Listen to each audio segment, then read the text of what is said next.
Welcome, welcome, welcome to another Drew Sutton Leadership Show. Today's spotlight guest is the great, the fabulous, the wonderful Alina Doran. Alina is, from overlooked to respected, from stuck to flow, from busy to productive, from note taker to thought partner, from autopilot and getting by to intentionality and potency. This is Alina Doran. She will help you get there. Alina is a seasoned corporate leader turned executive coach and advisor, a speaker who helps you unblock, unlock, and activate to make real lasting shifts in your organization. In her 25-year career spanning finance, business development, and business operations, organizations like the Walt Disney Co, Paramount, have trusted Alina with mission critical, high pressure, high stakes, contentious challenges. Whew, that's a lot. At the core of their stalled careers, sideline projects, and derailed results. People and problems. And solving them has been Alina's secret sauce, and now she can be your secret sauce. Alina brings a blend of grace, humor, intuition, kindness, and truth-telling to her work, helping her clients achieve results without burning out or burning bridges. The work is bespoke, comprehensive, and potent. Whether it's respect, trust, influence, how you choose to show up, what you decide to implement, how you approach it, or what it's all about. Together, you and Alina will design, dive in, and deliver the results your team needs. Fantastic. Alina, thank you so much for coming on the show. Thank you for having me. This is a long time coming, and it feels inevitable. Yeah. Alina and I met at this really cool conference called Innovate. I know I've talked about that a couple of times. It is the new South by Southwest. Soon, South by Southwest will be known as the old Innovate. It was great. It was a great opportunity. We got to spend a lot of time together. She has some amazing archetypes, which we're going to get into a little bit later in the show. But first, as with all the guests, she has to pass the gauntlet. Are you ready? Let's do it. All right. Tea or coffee? Coffee. Coffee. Nice. Friends or The Office? The Office. The Office. Okay. Sudoku or crossword puzzles? Crossword puzzles. Okay. Fancy food, like going to a fancy restaurant, or street vendors? Ooh.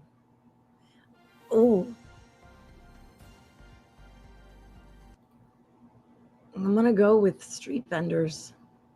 Yeah. Street vendors. Nice. I kind of figured you'd be a street vendor person. You're from the old New York, right? So that makes sense. All right. Waffles or pancakes? Waffles. Awesome. Okay. Now, not tuning it up a notch here. Is golf a sport?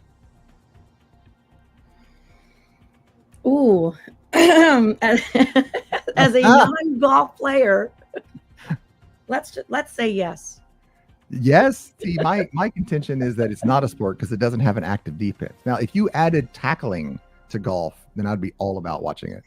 If carrying heavy bags was a sport, this would be a sport. I feel like an Olympic sport might be carrying heavy bags. So this is like, so golf is the male version of shopping then, right? Carrying heavy bags? Or the support system for the shopping. Okay. Is it acceptable to wear socks with sandals? No. No, definitively no. That's an immediate no. That's an immediate, not even a question. Question. Okay. One more question here. Is cereal a soup? No. No, not a soup. All right. On to the next section of the show here. Of course, we here at Drew Sutton Leadership, we love talking leadership. Alina is an amazing leadership coach. So we're going to talk, what about the law of respect? The law of respect says that people naturally follow leaders stronger than themselves. True or false? And do you have any cool stories on that? Stronger than themselves. I think people follow authentic leader, and authentic leaders show vulnerability. And to show vulnerability takes great strength and bravery. Yeah. Yeah. One of the phrases that I heard somebody said is that there's no level 8 leaders out there just hoping that a level 4 leader will hire them. That's fun. It's all relative, right? Yeah. We can get into it. Yeah. So let's get into it.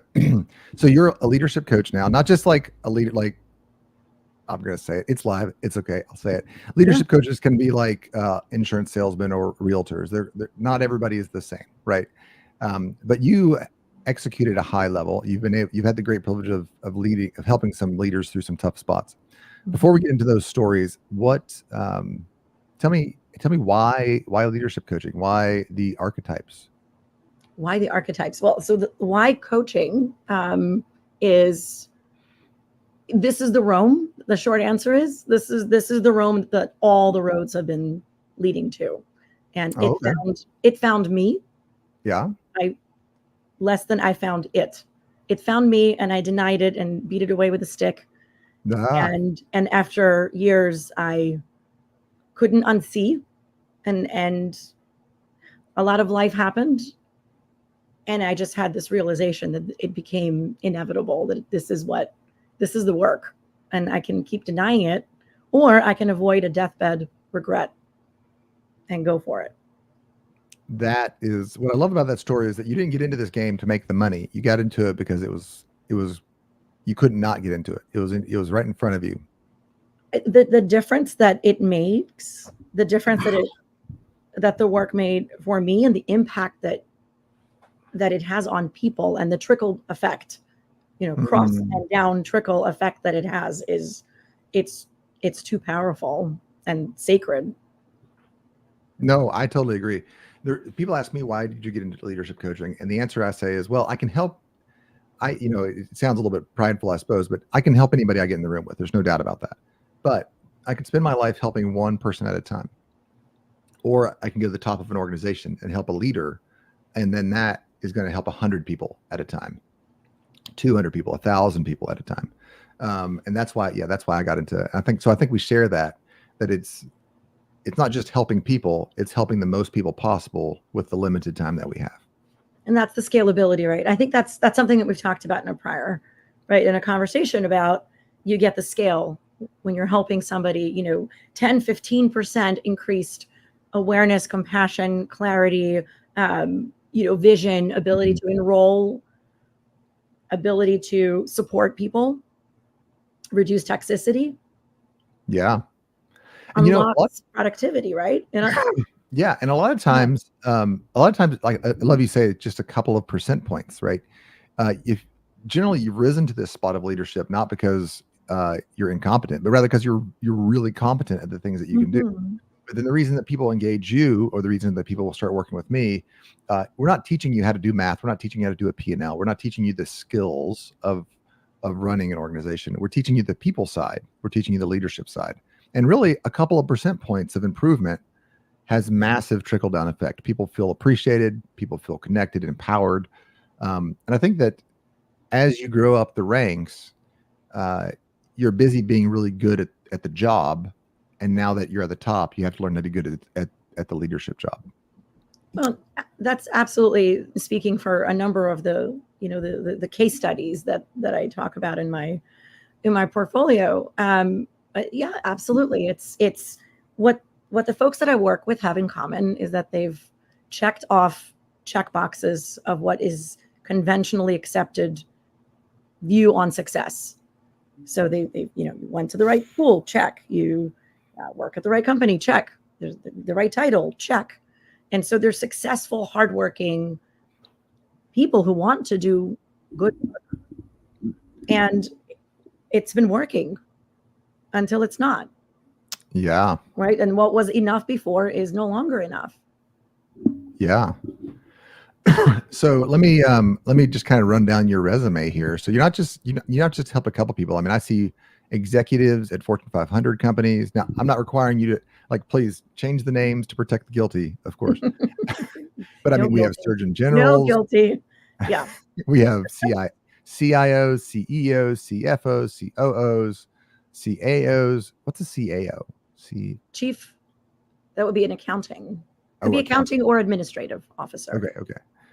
You have directors of sales, you have presidents of business divisions, you have CPOs. I mean, this is not like, oh, let's help out somebody that's 5 years, 10 years into the career. This is folks that are really competent, but now they find themselves stuck. What? How does somebody know? I think it's time to call Alina. Yeah, it's a theme is inflection points. Ooh, So it could be, it's an point. inflection point. So I have managed people, but I am working with someone now who's gone from managing 10 people to managing 200. I have someone who has managed 200 and is now is head of 3,000. And so what happens now? What was enough is no longer enough.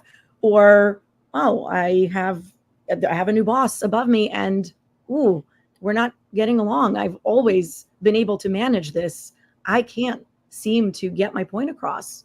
Or I am the oldest on the team. I don't get the respect that I would usually get.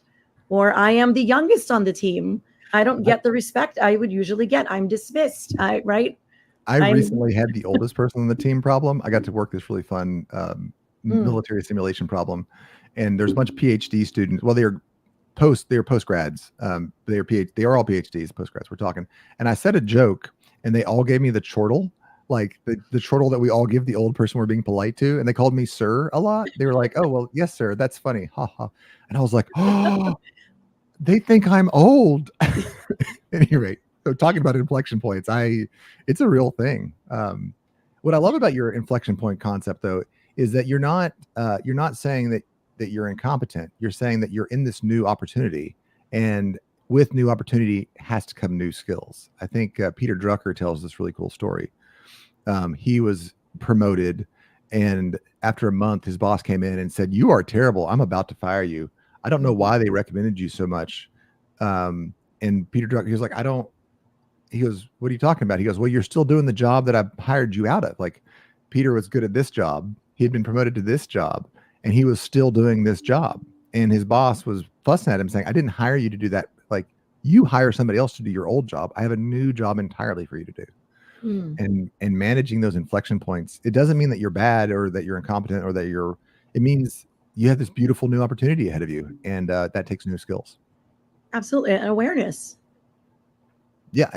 And so if you're in that inflection point and you're smart enough to realize it, that's actually, admitting it's the first problem. Like that's self-awareness. That's high maturity. I've been watching the Olympics, and maybe you can give me your thoughts on this, but I noticed that in the Olympics, there's two types of people that hire coaches. There are folks that are new to the game, and they're like, "Hey, I don't have the individual skill to do this." So like my daughter just joined soccer. We need a coach because we have to do drills. But then there's like this middle ground that don't have a coach. And then there's the pros. So there's the people that are winning the gold medals, and they have lots of coaches. What are your thoughts on how do you know you need a coach? And what are your thoughts about having a coach, like, and dealing with that emotional kind of ego issue? I love that you mentioned the ego issue because it can get in the way of so much. I use a coach. I forever will. I often use multiple coaches. I believe in it.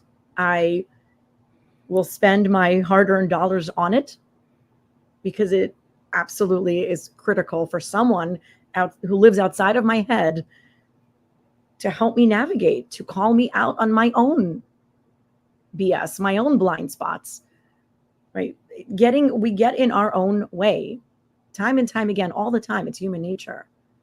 And our brain is programmed for safety, right? Our brain, it's an evolutionary reality that we're programmed for safety. So when a risk comes along, naturally we're programmed to keep ourselves safe, to not change, to stay where we are.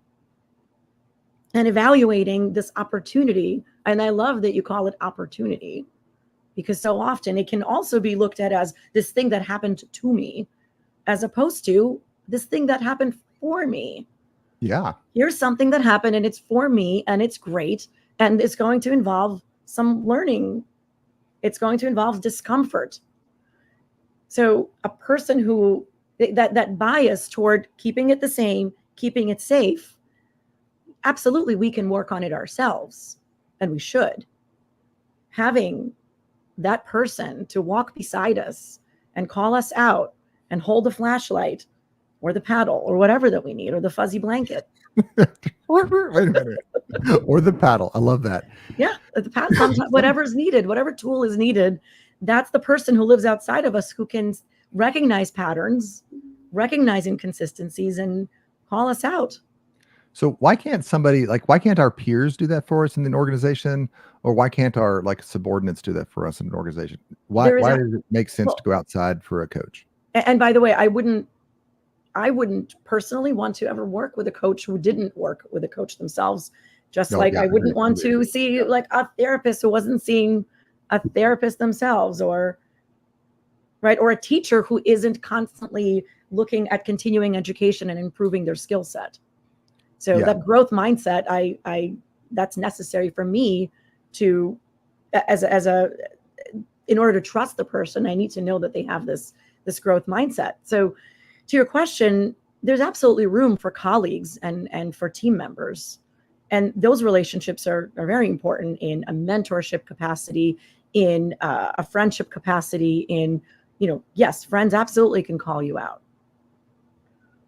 Friends also have their own lives, their agendas, and they'll get together, they'll say what they see, and you move on. With a coach, there is a space that is created specifically for that person, and creating a space that is free of judgment, a space where there is total psychological safety. So it's a space where whatever mask, whatever shield you wear out there, you can hang it up at the door when you're here. And you can just breathe in, breathe out, and blurt out what you're actually thinking. No, I love that, because when I think about leading a company, often I'll refer to a captain leading a ship, right? Or a general leading his armies. You can't let the armor down. If you show too, like, there's an element of vulnerability that's healthy to do, right? But you can't let all of the anxiety that you have exposed to all of your people, right? Because they'll lose faith in you. Like, what'll happen is, if you're like, well, I'm worried about this market move, or I know that this is a downturn, or I'm like, we're in a recession right now. I don't know if we're allowed to say those words. I hope we don't get censored for this. But we just through massive inflation, prices are high, people's buying power is lower than it used to be. In those moments, that's angsty. That there's AIs on the future. How do you use AI? There's lots of things in this specific time that are uncertain, and we as the leaders need to project positivity, and we need to project, I have a vision, we're going forward. Too much vulnerability from us is going to make the troops lose faith and get frustrated, or because they're anxious about it too. And having the coach gives you that space where you can take the armor off and really work on yourself, so that you can put it back on and lead the troops, right? And that's something that you can't really get from a peer, because sometimes like, especially you're at that director VP level, there's a lot of competition for the next slot, and too much vulnerability there can kind of be maybe a bad thing too. And while it's interesting that you're talking about that, I will say, I will amend that to say, maybe after spending some time in this container, in this space with a coach, where you blurt out and you say things that very often, no matter who's in the room and no matter what they've accomplished, I will hear themes and common threads. And one of the things that people will say in the room will be, I can't believe I just said that. I didn't even know I was thinking that. Yeah. Wow. Like, this is what's been in this is what this is really about. I've never said this to my wife, my husband, my partner, my best friends. I've never said this to my therapist. I've never said this to anyone. There are these realizations that this kind of a space can create, that then maybe make it unnecessary to put that mask back on. Or maybe we put it on less often. Or maybe we were wearing the wrong one. Maybe the shield that we were wearing was the heavy one, the heavy duty. Maybe we don't need that. Maybe we wear it too often. And because the thing about the shield and the mask is that we're expending energy wearing it, staying strong for others and putting on a facade, right? I'm great. This is amazing.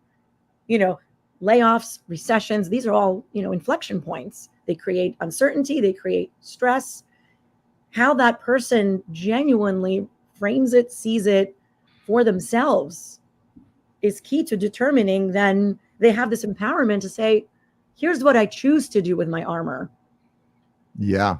Who says I have to put it on? Who says I have to have it on all the time? Maybe I want to instead spend that energy on supporting my team. Maybe I want to expend that energy, 15% of that energy that I spend carrying the armor and pretending that I have it all together and everything's amazing. Maybe I want 15% of that to be present with my family when I get home. Or maybe I'm going to have better one-on-ones with my direct reports and my teams. Maybe I'll hold more space for them. Yeah, because sometimes we put on the armor that we were taught to wear as leader, like maybe our mentor, and they did it this way, so we're like, oh, we need to do it that way. I remember my very first leadership conversation. I'd just been given a leadership role, and to protect the guilty again, right? Some of the leadership role models in my life, their reaction was, you did something wrong, scream. Like that was the solution to that problem. So I screamed at my team, and it was really out of character for me. You know me, I'm pretty goofy, I'm pretty lighthearted. But I was like, oh, we have a discipline problem. We scream. Like I literally had the mental conversation with myself, and I was putting on those mechanisms that other people had used, and maybe in a different organization and maybe with a different me. But for me, it took me from like this guy that was kind of a friend of everybody to this a-hole. But I was trying to be a good leader. I was following this archetype that I had kind of followed in my youth. And now me today, I look back on that. I'm like, oh, like it took me years to forgive myself. First of all, to understand I did something wrong, and then to forgive myself for it. And now I look back on it, I'm like, oh, I was trying to be somebody that I wasn't. I had one tool in the toolbox, and it was the wrong tool for me. So I kind of did that. I'm picking up the archetypes there. So I'm going to throw. Let's get into it. Yeah, this slide is when I was like, oh, Alina and I are going to be good friends. Yeah. So we met at the Innovate Summit in Owensboro, Kentucky in May. And we talked about, I was on a panel where we talked about the staggering costs of bad behavior at work. And I talked about a framework that I have that you have here on the screen about how not to be an asshole. So it's a talk that I had given earlier in the year. And it's really an amalgamation of 25 years of corporate bruises, wounds, learnings, mine, colleagues, clients, of a lot of the missteps with absolutely well-intentioned, so often missteps in managing ourselves and others, and getting in our own way and getting in the way of others. So what would you like to know? So there's a couple things that I like about this. One of the things that I like is that in a world of HR management, now I secretly believe if you and HR aren't having a negative conversation like once every quarter, you're not having enough fun at work. But HR is kind of set up in our current culture set up for inclusion. And I like a red side, blue side, purple side, yellow side. Like I have my favorite friends and colleagues for the folks that have worked for me, and my peers have come from that whole spectrum, right? So I'm all about, let's celebrate the people that are around us. But I think that we are afraid to step out and say, hey, you're being an asshole. Now, boss looking at his subordinate, that's a very hard conversation. You don't want to do it that way. But sometimes the boss needs to be told, hey, dude, you are out of line. I've had a couple of friends do that for me, and it was hard to take. I mean, it's never easy to take, but it was super good. And I respect and I appreciate the guys that have done that for me. So one of the things that you do is you come in and you say, hey, look, you give folks a label to put on it. It's sometimes easier to deal with these behaviors when there's a label. But the thing I really liked about this wasn't just Alina being a jerk to people and like running around being, slapping people and like, get back in line. Though there is kind of that element, there's a little bit of that element to your coaching and your personality. But you're also saying, listen, if you're a peacock, that can be a good thing, but then this is where it becomes toxic. So you help it. Yeah.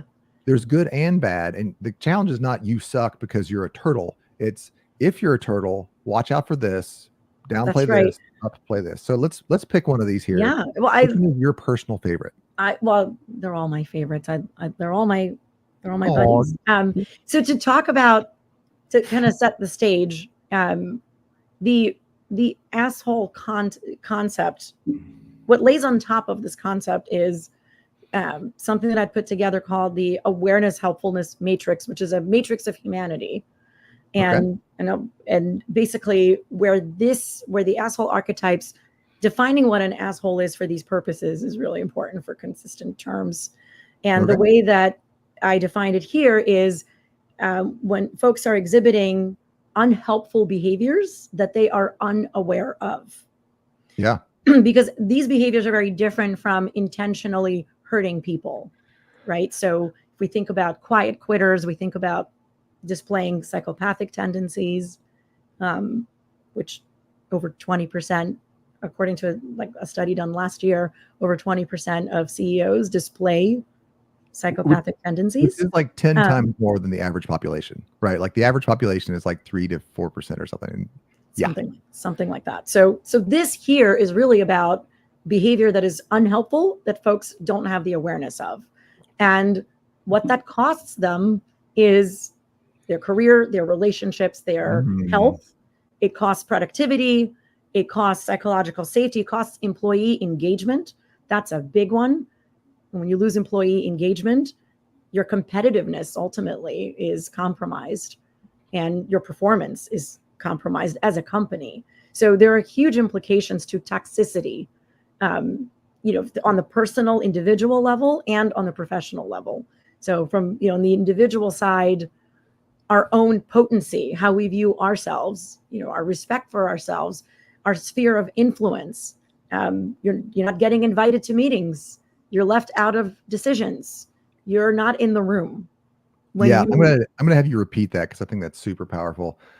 And this happened. I had a guy called him Craig, again to protect the guilty here. We literally stopped inviting him. The dude had 6 degrees. He was a brilliant dude. He understood the large scope, the small scope, the detailed scope, the microscopic scope, but he would derail meetings. I would put him in here as he was kind of a porcupine.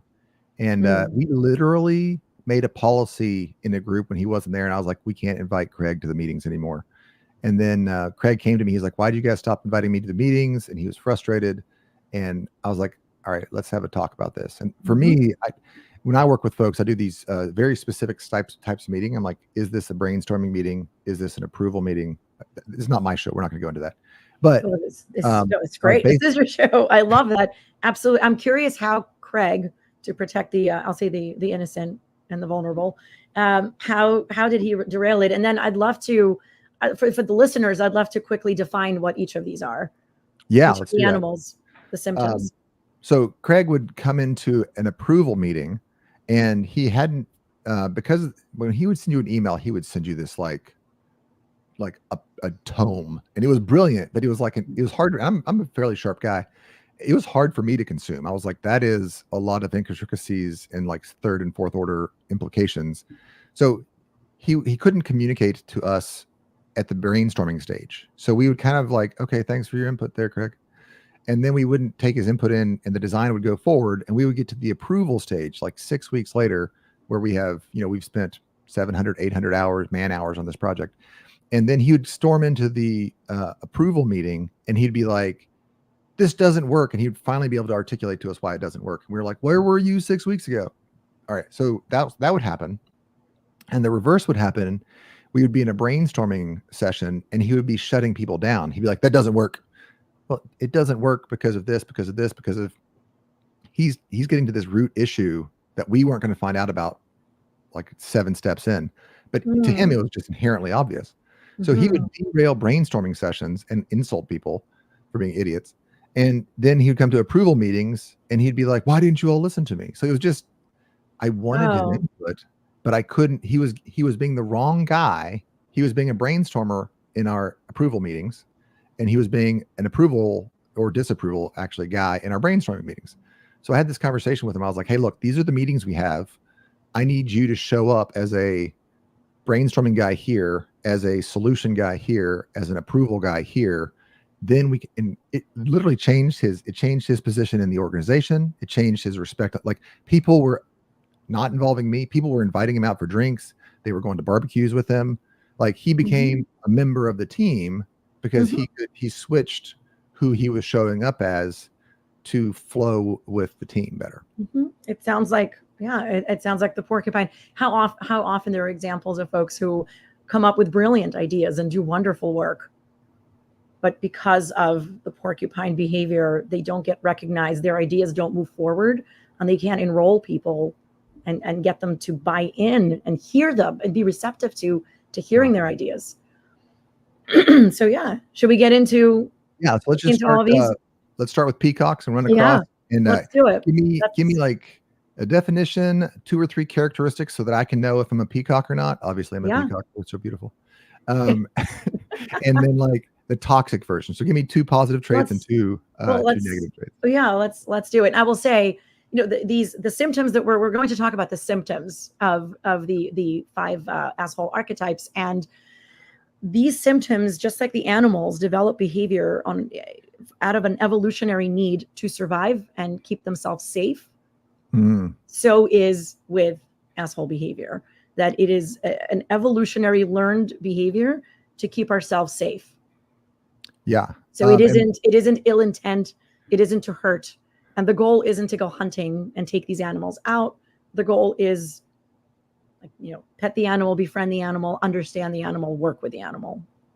Yes. So, we just got a dog at the house, and we love Woody. But Woody? When we first, his name is Woody. But when we first got him, there was some resource guarding and there's some growling, and he and I have had some tension, and we brought in a trainer. And now Woody comes over and puts his head on my lap, and we're best friends. So the goal is not to kill them. The goal is not to control them. The goal is to understand and love and connect with them so that you can get the most out of them. Absolutely. Right, I'm going to jump on the stage and let you run, because I think this is going to be a great segment. Okay, let's do it. So we are talking about, the first one you see is the peacock. So the peacock creates the illusion of being larger than reality. It's the one that overpromises and underdelivers. It's the one who is the know-it-all, who might actually know little, the one who speaks the most in meetings, doesn't deliver as much value for the amount of time they speak. It can also be the one that takes credit for other people's work.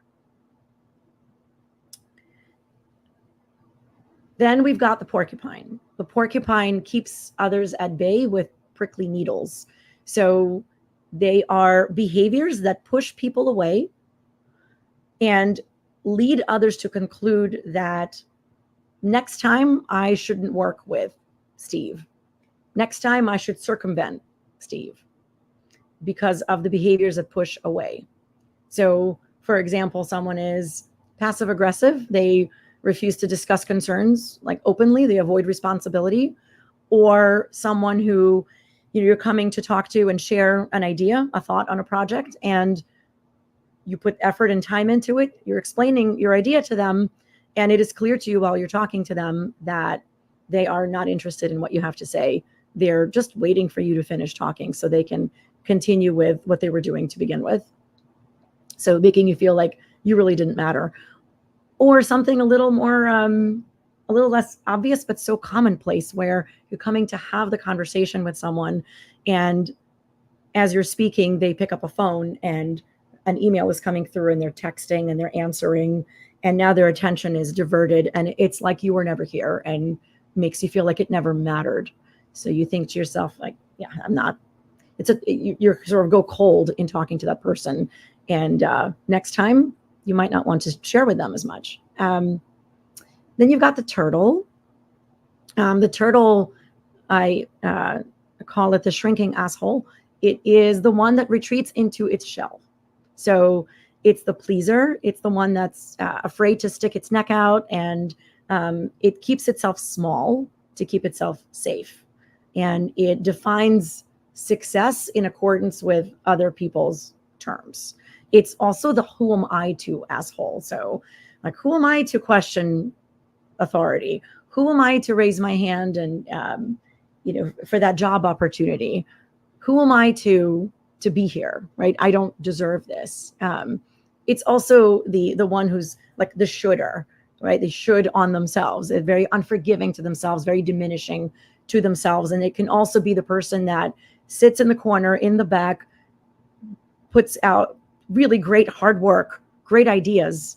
And then when time comes to elevate that idea, advocate for it,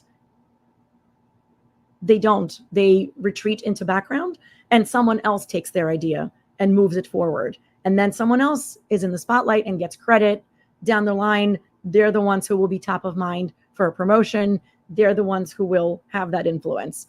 And the person who was the ideator, who came up with who came up with a concept and put in the hard work, they're going to continue to sit in the back and work really hard. Then we've got the honeybee. The honeybee is the martyr. It's the one that sacrifices for perceived common good. It's like the heroic altruist. It's this place would fall apart without me. So, like, of course I have to work over the holiday. This place would fall apart without me. No one else can do what I do. I can't possibly delegate this to anyone because they're not going to know how to do it like I know how to do it. So I'm just going to sit here and do it myself. And what happens there, the cost of that is this person can become resentful, hold that resentment. That's how they're going to show up. That's the space that's being taken up in them instead of other more productive emotions, walking around with resentment, almost starting to police others for not working the weekend, for not being as dedicated as they perceive it, when none of that was necessary. It is fear-driven. It is so often fear-driven, whether it's fear of being seen as obsolete, being seen as unnecessary. And then last but definitely not least, we have the cheetah. The cheetah moves fast. It's the fast-acting asshole.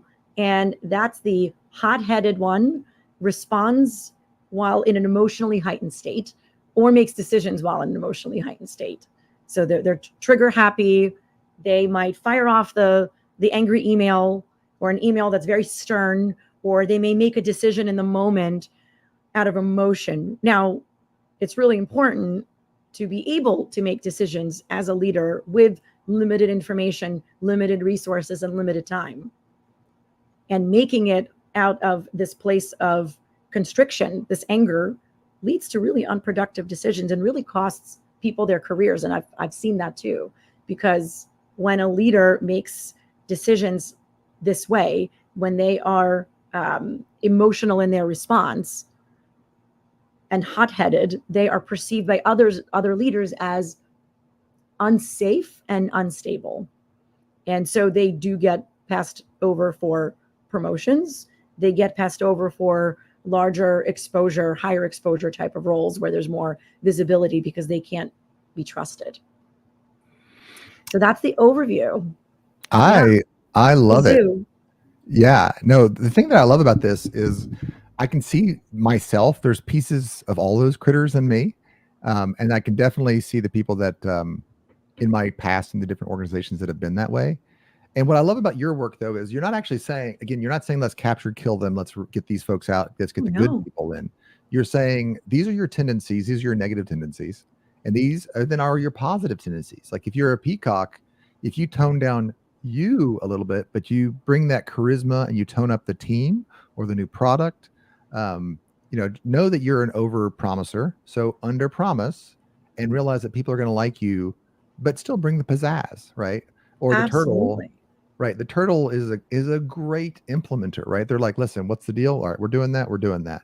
But they need a little more confidence, and they need and the cheetah, understand you're inclined to fire off that email, but also understand that you have a unique pulse on the organization. I'm a little bit obtuse when it comes to the pulse of an organization. So I hired this guy named Mike.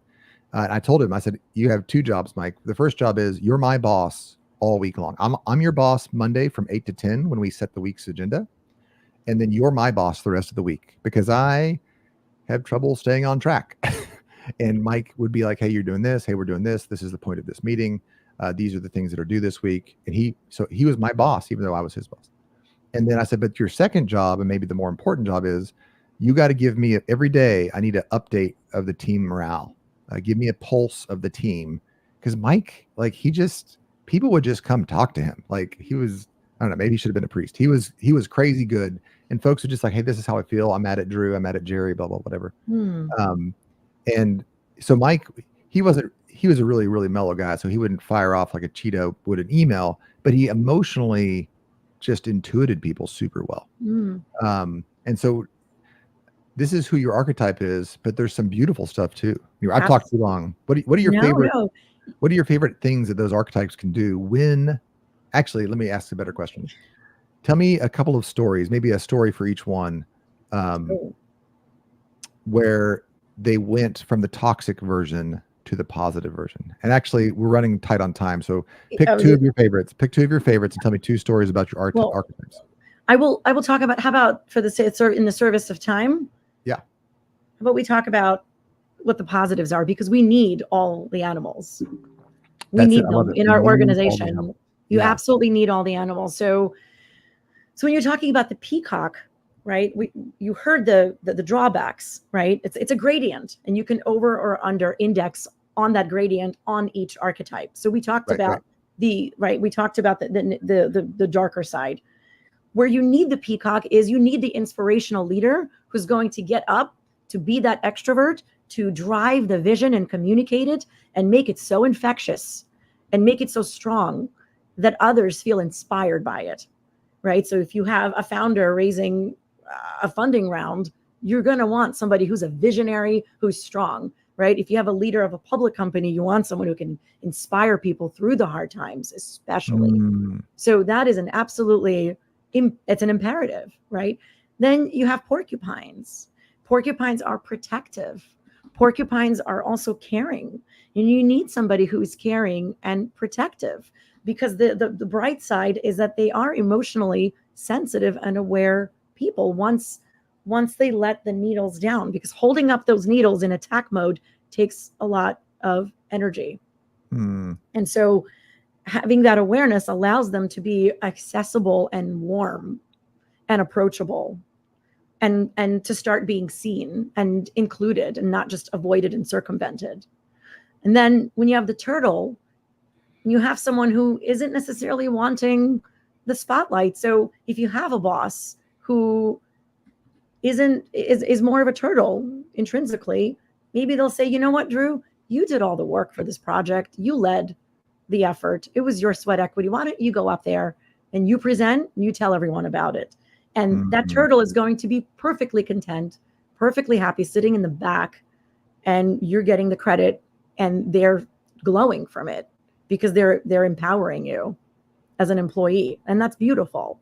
It is beautiful. Yeah. We all want that boss that shares the glory, right? Absolutely. Or us up. I used to tell folks, I'm the chief blame engineer, which means everything that happened wrong is my fault, and everything that happened right is your fault, because literally I approved it. And if it was wrong, I approved it. But if it was amazing, I guarantee you guys thought of it. And because that's the type, I had a couple of bosses that weren't that way. And yeah, it's a big deal. So I interrupted. That's low ego, right? That is low ego. And that's fantastic. And I love the way that you talk about empowering your employees. My kids mew. Do you have your kids mew? I don't know. What's that? My kids mew, like when they're like when they think they look handsome. I love it. They're 14. It's like a scream. I love it. So in the honeybee, right? The bright side of the honeybee is it's a person who is caring and team oriented. The bright side is they will consider the needs without having to be reminded of their teammates. And that's beautiful, right? Where some may need to remind themselves, like, oh yeah, we're a team, we're working towards a common goal. So perhaps when I've completed my tasks or I'm doing great on the project, let me check in. How are you doing? Can I support you? Can I help you? And that's beautiful. Right. And then you have the cheetah, and the beauty in the cheetah is fast response time, right? There are leaders who there's trepidation. Not making a decision is making a decision. Oh my gosh. Right? Say that again. That's so true. Not making a decision is making a decision. And so, Yes. and so a cheetah will go ahead and be brave and make the decision, because there are absolutely times when you don't have the time and you don't have all the information. Wouldn't it be great to have more information? It isn't available, and a decision is needed so that you can, right, unblock, right? There's a cork. It's a roadblock, and only you can unblock it and empower your people. So it's time to go. And to go, there has to be like the energy and the alignment between the mind, the heart, the brain, right? The cognitive and everything sort of above and below the neck, all connected to make an aligned decision quickly. And I talk about the lightning rod of alignment and how to get there. And we can talk about that next time. But that's the beauty of the cheetah, is they're going to lead. They're going to lead in those times. And I want to be clear, we are definitely having Alina back on. This was fantastic. We are running out of time. I'm going to throw your contact information up here. Let me put it up. Oh, I think that should do it. Listen, if you are at an inflection point in your career, right, and if you are in a leadership team, let's face it, we're all in an inflection point right now because of the economy, because of the political cycle coming up here. If you're doing a job that you've not done before, or you're uncomfortable in the job that you're doing currently, Alina is somebody that can help you out. She's done it for Walt Disney. She's done it for a whole bunch of other. I'm trying to pull up give me some of your. I mean, the stickers on your site are crazy here. We have JP Morgan, we have New York Times, we have Disney, we have Paramount, we have Tesla. She's done it, and if she's done it at the highest levels available. So if you're listening to this right now and you're thinking, man, I do need to step up. I think that I do have some of those toxic animal traits, and I need somebody to help me and my team kick over and become that high performance team and get our peacocks working for us, get our porcupines working for us. Reach out to Alina Doran at alinadoran.com, highlineleadership.com. Ask her for her one pager. I wish I could show this right now. There's an amazing list of the things, client case studies. I mean, there's probably 50 client case studies, all executive level folks. Reach out to Alina. Alina, I'm going to give you the last comment here as we start to close out. In summary, what would you say that you want people to have as their takeaway?